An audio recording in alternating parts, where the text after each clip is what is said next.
PBBM, inamin na nagpaparami ng kakampi sa WPS issue.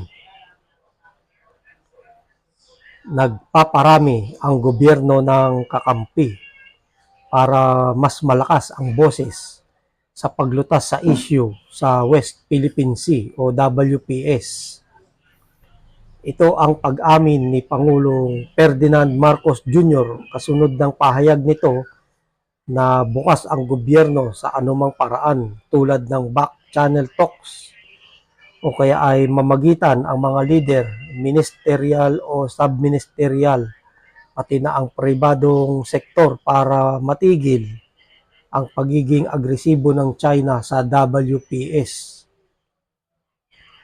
Ayon sa Pangulo, kapag mas maraming kakampi, mas magiging malakas ang boses para sa hangarin na matigil ang karahasan o panggigipit ng China Coast Guard sa mga barko ng Philippine Coast Guard at mga Pilipinong nangingisda sa WPS. Tagalugin natin, sabi ni PBBM. Maraming taong kakampi, ganun lang kasimple. So, imbis na boses lamang ng Pilipinas, boses ng marami. And that's always important, anang Pangulo. Wala aniyang hangad ang kanyang administrasyon, kundi ang mapayapang kalutasan ng gusot at tensyon sa mga pinag-aagawang teritoryo. Matatandaang madalas makaranas ng karahasan ang mga barko ng PCG, pati na ang mga mangingisdang Pinoy sa WPS mula sa Chinese Coast Guard, kung saan ginagamitan ng water cannon, laser pointing at iba pang uri ng panghaharas ang mga ito.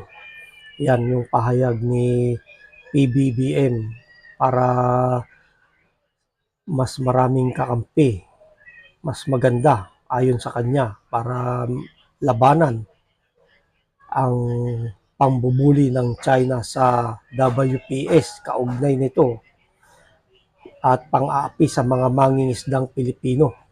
Pero hindi ibig sabihin nito ay giyera. Hindi ganun ang ibig sabihin ng ating presidente para malabanan at maiparamdam sa buong mundo na ang inaangking teritoryo ng China ay maipaglaban sa demokratikong paraan at maayos upang maiwasan ang kaguluhan. At para sa mga maraming Pilipino, dapat manindigan para sa sariling teritoryo, sa bayan, at labanan ang pambubuli at pang-aangkin ng China.